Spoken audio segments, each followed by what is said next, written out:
This is Mark Mullinax, and welcome back to Power for the Peaceful, a podcast and class on Taoism. Episode 12, on verse 11, What a Bull Knows. When you listen to the ground and you put your roots down, you can hear what she says if you're listening.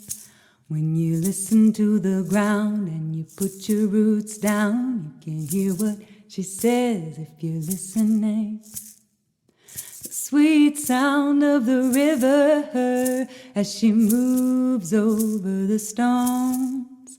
The same song that the blood in your body sings as it weaves around your bones.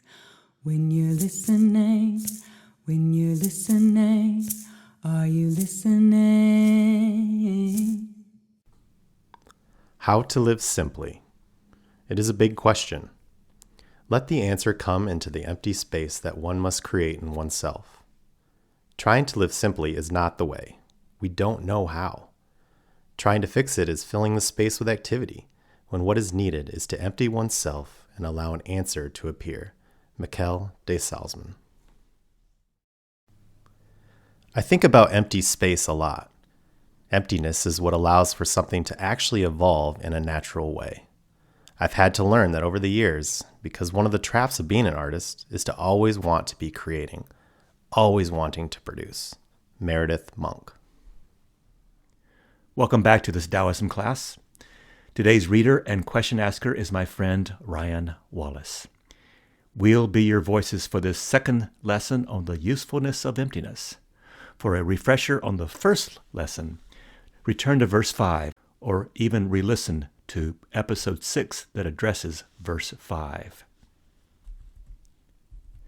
After hearing these quotes about emptiness, maybe you're asking, what? Emptiness again? Yeah, we've had a lot of intro to emptiness, haven't we? I've used the word so far 107 times in treating these first 10 verses. So rather than me explaining it yet one more time, I'm going to give the microphone over to the players in this verse. A hub, a bowl, a house's empty center, and a door frame. But first, my translation of verse 11. Verse 11, the function of emptiness, part 2. The hub of a cartwheel has an empty center, which is more important to the movement than those 30 spokes radiating from it. The hub's empty center is its sole functioning part. Fashion a bowl all day long, but its inner emptiness, not its outer art, gives it its function. A house's empty center makes it livable. Likewise, the empty center of a window or door frame, what's not there, adds function. Otherwise, how would you get home? Form has its place, but emptiness serves. Most people I know have an admirable and ongoing life mission, to be useful. A useful worker, a suitable spouse, a valued person. This verse 11 is about becoming useful or having a function in order to serve. The usual ways we find ourselves useful is by filling up, like through education, filling up with information, knowledge, and wisdom in order to help tasks in the workplace get done. And this is good. Nothing inherently wrong here. Lao Tzu, on the other hand, speaks of a different kind of usefulness in this verse. And I urge you to integrate his idea of usefulness into yours. His is a usefulness based upon what is not there. That is, empty, emptiness, hollowness. Remember back in verse 5, the empty flute is the only functioning flute. It works only when empty. Fill up a flute with anything other than emptiness, and no sound. This verse asks us in a countercultural way to consider emptiness and not filling things up as a valid start to being useful. Likewise, we begin with an empty spoon, not a full one, as we eat. We get an empty, clean cup out for our morning coffee, not a cup filled with something else or dirty. A sail on a ship must be empty to collect wind and be useful. Of course, our usual habits in life are to fill empty spaces with things, closets, houses. In education, minds are sometimes considered as empty places to be filled. But the one precondition in all this is that you must begin with emptiness, cleaned out, barren, empty first, then usefulness, goes the logic. So we have an empty hub to be filled with spokes to be useful, an empty bowl to be filled with a useful liquid, an empty house to begin the process of it becoming a home, and a window frame or door frame to cross into another space. Make an empty space and watch how creativity will fill it. So let's listen in as hub, bowl, house, and door speak their truths. When you're listening, are you listening? When you're listening, are you listening? Now and then, someone is able to look at an empty space, conclude it would be a great place to start a revolution, and bravely go forward. Henry Rollins. My name is Hub. I'm round where it counts and empty. You may look at a beautifully spoked wheel with a bicycle, horse cart, wheelchair, and miss me, for the spoke patterns, if you look closely, can be intricate, and they draw our eyes away from where the real action is. Spokes are just for load bearing, the real place where things happen. Literally how one starts to go forward is my empty space. Only my ball bearings touch what's called the race, a greased area with a track that allows the ball bearings to glide with little or no friction. Other than that, I am a hollow center. Become nothing, wrote Rumi, and he, or Allah, will turn you into everything. But note the order, though. To be useful, we must first jettison all preconceived ideas and notions, and imagine how it would be to be newborn in the world, with no conditioning, so that one can then be most useful by being the most empty. So I am Hub. Welcome to my empty world. No one sees me, for my job is to be invisible. In my empty space is the wheel's only function. Bring your heaviest load to me. I can handle it. I bear the heaviest loads.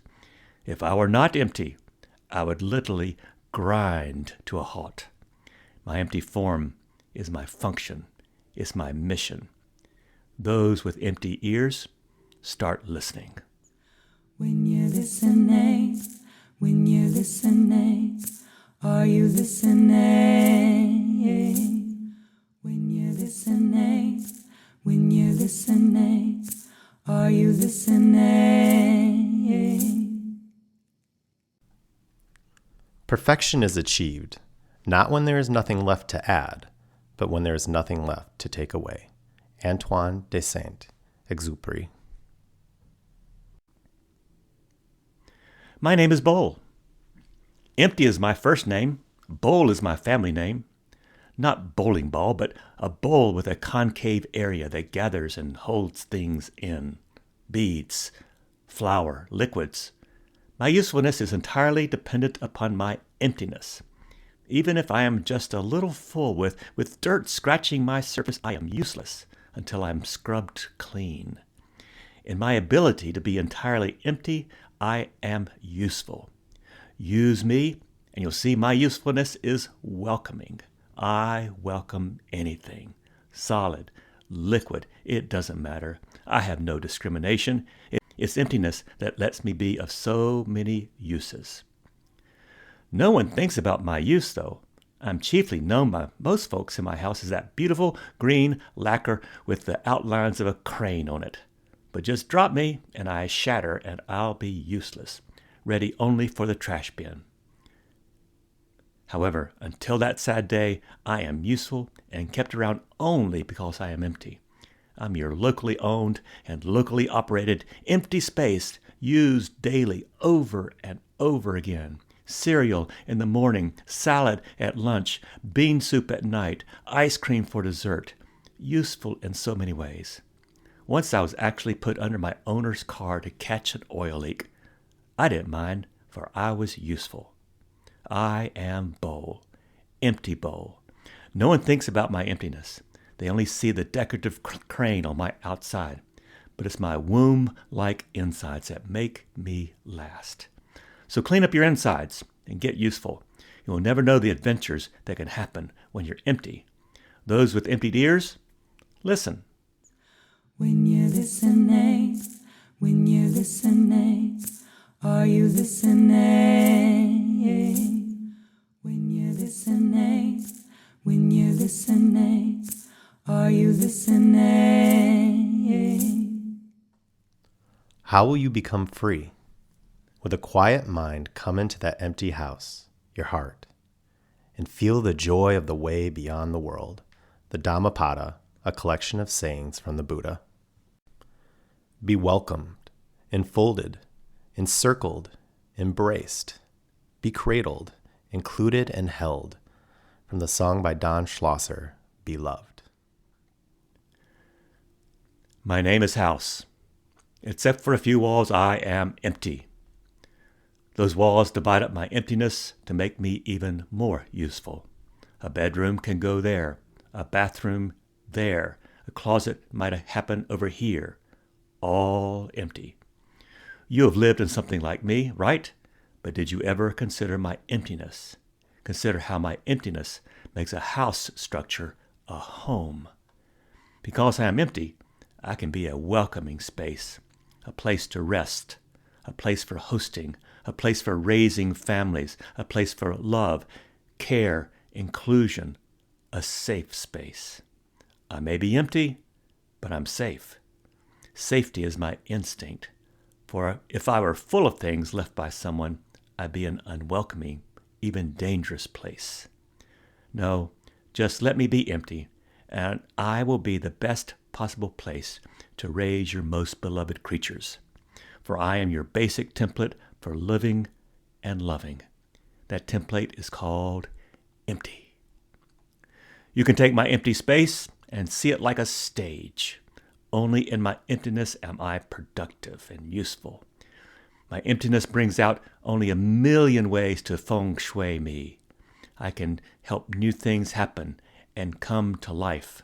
My space is invisible and therefore of infinite use. Change my floor plans? Feng shui a room's furniture? I care not. I am so cooperative because I am empty of preference. I am the heart of function, for I am inexhaustible. That's why you find belonging, safety, and loving in me. Since I'm empty, I carry no grudges, no prejudices of how to use me. I am just available, for I am space. I am the precondition for thriving and flourishing. Being empty, I am the where, the how, and the why you belong. Take refuge in me. Trust me. Have confidence in my emptiness to hold, to carry, and see you through. Being empty, I welcome, enfold, encircle, embrace, cradle, include, and hold. Welcome home. When you're listening, are you listening? When you're listening, are you listening? Look at this window. It's nothing but a hole in the wall. But because of it, the whole room is full of light. So when the faculties are empty, the heart is full of light. Being full of light, it becomes an influence by which others are secretly transformed. Chong Tzu, translated by Thomas Merton. Hi, Door here. Actually, Frame is my last name. Door Frame is what you call me. No one sees me. They see through me, past me, because of what I do. My job is not to be seen. I let in air, light, guests, deliveries. I let out kids, people on errands, pets. I am liminal space, the threshold between the inner and the outer. If I were not empty, I would be absolutely useless. The spirit of my home is entirely bound up in a quality of space. I have only the objects I need and nothing more. Empty space in which to think and relax is both stimulating and calming. John Pawson. I'm useful because there's nothing here. You can pass from the inside to the outside and back again without injury. No passport needed. I am already functioning from the get-go. If I'm a hospital door, I can take you into a whole new world. If a car door, the same. I am door. I am pure invitation. But in doing my work, you don't notice me. Kind of like you don't notice your glasses or contact lenses while you're wearing them, right? But just fill the doorway with stuff and I become useless. I am door frame. Follow my example. Stay empty. Stay useful. Into the void of silence, into the empty space of nothing, the joy of life is unfurled. C.S. Lewis. Well, to conclude, this verse is about the unique power of emptiness of the spirit. Surround yourself with nothing. Do, think, plan nothing, no thing, not a thing, for a change. Don't even fill your time and brain with assumptions. It's about creating a mental, psychic womb, one full of silent nothingness. No desire, no schemes. Emptiness is another word for the Buddhist nirvana. It's where you see the true nature of things. Nirvana is not a correlate for heaven, but it's just translated as emptiness. Blessed emptiness. So how can we apply some of these teachings today? Well, we can empty ourselves of certain ideas, assumptions, and other conditioned habits of mind, because when emptied of ill thoughts, maybe healthy ones can grow. When emptied of war and aggression, peace, I think, naturally happens, because peace is always there. We just join it. Emptied of anxiety, calm happens, because calm has always been available. Emptied of our chock-a-block full senses of self, compassion for others naturally flows in. How cool is all this simple emptying? I hope this episode helps opens our eyes to the role nothing plays in everything. The space between the sounds is what makes music possible. The spaces between lyric words and singing are what make it poetry. From concave cave to concave river bottom to concave bowls, emptiness is our home. Your next moment is empty. What will you do with it? And now our question from Ryan Wallace. Mark, how can we begin this practice of emptying when in the beginning it's so foreign to us? It's scary even to be quiet and alone, silent. I remember when I first started trying to practice this emptying, being silent, being as present as possible. And I would go out to the forest, and I'm a hiker, and so I'd hike all the time, but I'd usually have headphones on or distract myself in some way in my going. And I started going to this specific rock that's right by this waterfall, and I just wanted to sit and listen to the water and just be very present. So I took my headphones out when I got there, and I was trying to sit there. And for a while, I could listen to the wind, and I could see the water falling, and I'd listen to the water, and I'd think about the principles of water and wind. But that lasted about 30 seconds probably in the beginning. And I started getting agitated. There was something like, it just didn't feel normal to me to be doing the thing that I was doing. And I started trying to force my mind to start thinking about certain things and even principles of the Tao. And it just, the agitation grew and grew and grew because I just wasn't used to this thing that was happening. And so I'd put my headphones back in, and all of a sudden I got a dopamine hit, and I just felt relaxed again, but definitely distracted. And that's how it felt in the beginning, is there's a lot of agitation that came when I first started practicing some of these things. Ryan and fellow listeners, I will make this question into a homework proposal. First, just start small. Gradually shorten your use of the headphones in the forest. Empty your car of the accumulating junk in the back seat, but little by little. Empty yourself of one false assumption you hold about someone you live with. Then next week, another false assumption. Start simplifying one room in your living space, getting rid, slowly, of everything but the essential. But notice how your sense of what's essential is going to change too. For we're talking about not an event that's done and then it's over, but a process of slowly winnowing down stuff. And here's the good news. The more you practice emptying, the more ideas you'll get on how to apply emptiness to all your life. Now, if you need a jump start into this process, practice interruption. Set your alarm every day for a time that you just interrupt whatever it is you're doing and go outside. Notice the flight patterns of different birds, a new flower. Whatever it is, just interrupt your routine and allow yourself into an emptier space than your crowded brain. Even once a day will mean good progress, for this is a cumulative practice. We have been conditioned, Ryan, to fill up and stay filled up. Schedule filled up, time filled up, space filled up. We are conditioned this way. Filled up with the self, surrounding self with more self. How useful do we get to be? Our models for starting the process of emptying are our musicians and athletes. It's a foreign, to use your word, a foreign thing to start to play an instrument or learn a new sport. Awkwardness, weirdness, strangeness. But these feelings change into a kind of spaciousness as you go on. For after a week, you've made good progress. A year later, you're confident.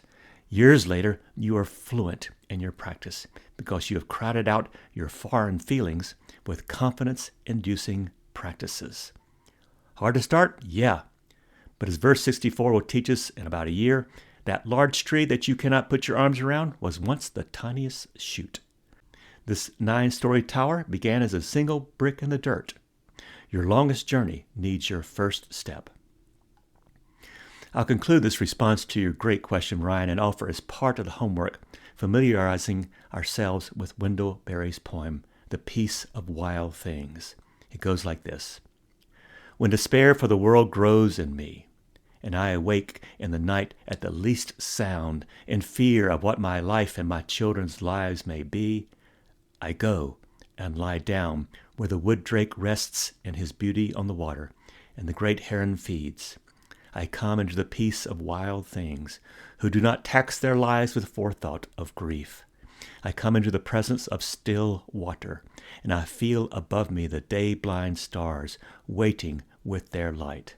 For a time I rest in the grace of the world and am free. This podcast is an original labor of love, designed, written, co-produced by many. Our central idea is that Tao Te Ching is good news for today.